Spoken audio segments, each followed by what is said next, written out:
Ndabasuje cyane abakunzi ba Davis Entertainment, reka mbabwire ngo mukomeze kugira ibihe byiza aho mwaba muherereye hose aba mu Rwanda cyangwa se hanze yarwo. Turagarutse rero n'amakuru y'imyidagaduro nk'uko dusanzwe tubagezaho buri munsi, gusa amakuru yo kuri uyu munsi aribanda kuri izi ngingo z'ingenzi zikurikira.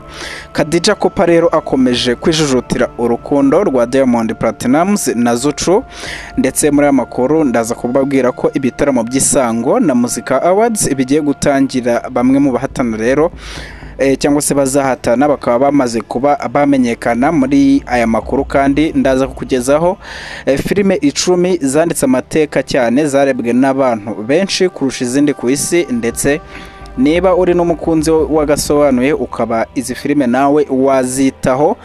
Amakuru yacu rero arambuye ni mu kanya gato cyane.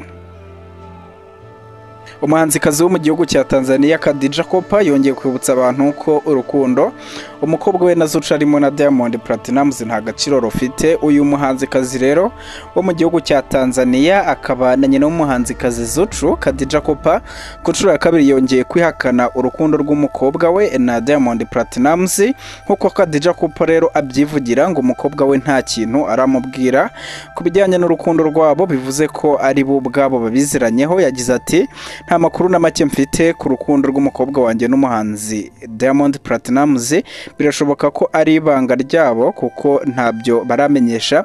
Niba koko rero bakundana nibaze mu rugo babyereka ababyeyi nk'uko umuco wacu bitegeka. Uyu muhanzikazi rero yakomeje avuga ko ari umubyeyi ugendera ku muco no gushyira ibintu ku mugaragaro, bityo ko niba koko umukobwa we ari mu rukundo agomba gukora iby'umuco usaba, bitari ibyo urukundo rwe ntazigera arwemera. Yagize ati rero njye ndi umuntu wiyubaha, umuco wacu uvuga ko iyo umukobwa akundanye n'umusore ababyeyi nabo ku mpande zombi barabimenyeshwa, bagahura bakaganira ku bijyanye n'inkwano n'igihe zizatangirwa. Ni muri ubwo buryo rero ibya Diamond Platnumz na Zuchu ntacyo bivuze. So ubwa mbere rero Khadija Kopa avuga ko atazi iby'urukundo rw'umukobwa we na Diamond Platnumz, kuko no mu minsi ishize yari yavuze ko ntabyo azi, ahubwo ko abasore bakunda umukobwa we bemerewe kumubaza. Reka rero amakuru yacu tuyakomereze mu bitaramo by'isango na Muzika Awards bigiye gutangira guhera kuwa 25 rero Gushyingo 2023. Abahanzi bari guhatanira ibihembo bya Isango na Muzika Awards bagiye gutangira gutaramira abakunzi babo mu bice bitandukanye by'igihugu.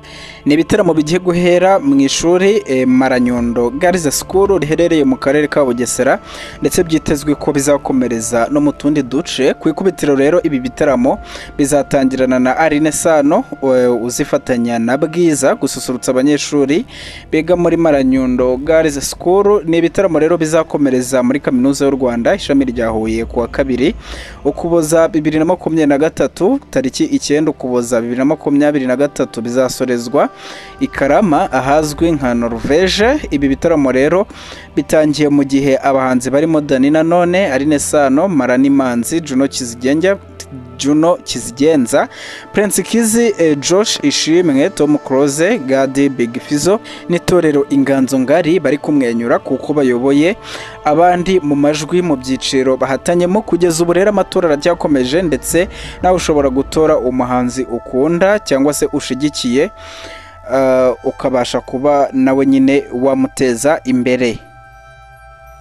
Iyo tuvuye mu kazi kacu ka buri munsi cyangwa turi mu rugo dufata akaruhuko. Kuri bamwe filime ni kimwe bifashisha mu kuruhuka mu mutwe. Uretse kuruhura mu mutwe nanone hari n'abahitamo kujya kuzirebera mu mazu rusange areberwamo sinema.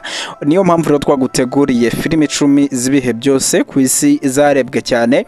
Buri wese rahitamo ubwoko bwa filime areba bitewe n'amarangamutima ye, aho usanga bamwe bakunda izivuga ku nkuru z'urukundo, urwenya, inkuru mpamo n'izindi. Filime rero uretse kuba abantu bazireba mu kwishimisha cyangwa kuruhura mu mutwe, zinafasha mu kongera ubumenyi mu bintu bigiye bitandukanye. Nyuma y'uko rero haje iterambere mu bijyanye no gufata amashusho, hagatangira gukorwa filime zitandukanye abantu bakazikunda, nibwo inzu zitandukanye zitunganya sinema zashoye akayabo k'amadolari muri uruganda rwa sinema. Mu myaka myinshi yatambutse hasohotse umubare munini cyane wa filime zarebwe cyane, ariko nubwo bimeze uko hari zimwe muri zo zabaye iz'ibihe byose kubera kurebwa n'umubare munini cyane ku isi yose dutuye. Reka tureberere hamwe rero urutonde rwa filime 10 zarebwe cyane kurusha izindi mu mateka nk'uko byatangajwe na Wanderlist hamwe na Hollywood Reporter. Ku mwanya wa mbere hari filime ya Titanic. Titanic niyo filime rero iza ku mwanya wa mbere muri filime z'ibihe byose zarebwe cyane ku isi. Iyi filime rero yasohotse mu mwaka w'igihumbi 1997, yandikwa inayoborwa na James Cameron. Abakinnyi rero b'imena b'iyi filime ni Ronaldo na Kate. Ingingo y'imari yakoreshejwe mu gutunganya iyi filime ni miliyoni 200 z'amadolari, yinjiza agera kuri miliyari 2 n'ibice 194 mu kwerekanwa muri sale gusa itaragera ku isoko rya box office. Filime ku mwanya wa kabiri rero ni Avatar rero nayo ni filime ivuga ku nkuru y'ibivejuru yarebwe cyane ku isi. Iyi filime rero yasohotse mu mwaka wa 2009, yandikwa inayoborwa inatunganwa na James Cameron, ikaba yaragurishijwe na 20th Century Fox. Uretse rero kuba iyi filime yararebwe cyane, ni imwe muri filime zinjije amafaranga menshi cyane mu mateka, aho ingingo y'imari yo kuyikora yatwaye miliyoni 237, naho box office kagera kuri miliyari 2 n'ibice 79. Ku mwanya wa gatatu hari Star Wars episode ya 4. Iyi filime rero yasohotse mu mwaka w'igihumbi 1977, iyoborwa na George Lucas, itunganwa na Lucas Filime, aho yacurujwe na 20th Century Fox, ikaba igaragaramo abakinnyi b'ibyamamare batandukanye. Aha twavuga nka Mark Hamill n'abandi. Ingengo y'imari rero yakoreshejwe mu gutunganya filime ni miliyoni 11, naho box office igera kuri miliyoni 775 n'igice. Ku mwanya wa kane rero hari The Lion King. Iyi ni imwe muri filime zizwi nka cartoon yakunzwe n'abana cyane ku isi yose, bikaba kimwe rero mu byatumye ijya kuri urutonde. Iyi filime yasohotse mu mwaka w'igihumbi 1994, ikorwa na Walt Disney Feature Animation, ikaba yaribowe na Roger na Rob. Ingengo y'imari rero yakoreshejwe mu gutunganya iyi filime igera kuri miliyoni 45, aho box office yageze kuri miliyoni 968 n'igice. Ku mwanya wa gatanu hari Terminator 2.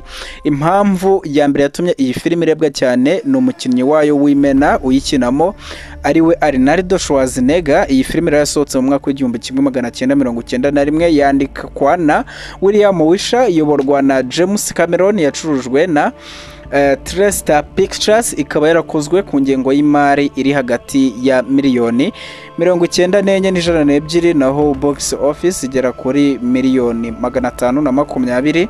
Ku mwanya wa gatandatu hari The External Terrorist. Iyi filime rero ivuga inkuru y'umwana muto witwa Erito uba inshuti n'ikivejuru. Yasohotse mu mwaka w'igihumbi 1942, yandikwa na Melissa, iyoborwa na Steven, yacurujwe na Universal Pictures, ikorwa ku ngengo y'imari ya miliyoni 10 n'igice. Box office igera kuri miliyoni 792. Ku mwanya wa karindwi hari The Lord of the Rings. Iyi filime rero ikozwe mu buryo bw'uruhererekane, ikaba yarasohotse mu mwaka w'ibihumbi 2001 na 2003, ikaba yarakozwe ishingiye ku gitabo The Lord of the Rings cyanditswe na John Leonard, iyoborwa na Peter Jackson, icuruzwa na New Line Cinema, ikaba yarakiniwe muri Leta Zunze Ubumwe za Amerika na New Zealand. Ingengo y'imari yakoreshejwe kuri filime igera kuri miliyoni 281. Box office rero igera kuri miliyari 2 n'ibice 98. Ku mwanya wa 8 hari Home Alone.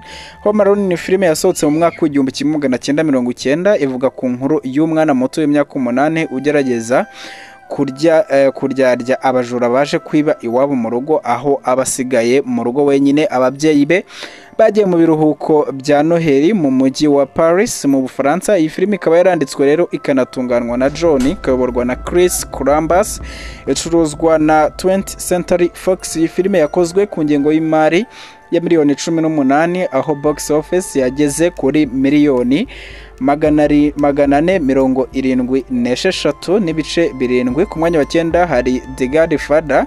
Iyi filime The Godfather yasohotse mu mwaka w'igihumbi 1972, ikaba yarayobowe na Francis Ford, igakinwamo na Al Pacino.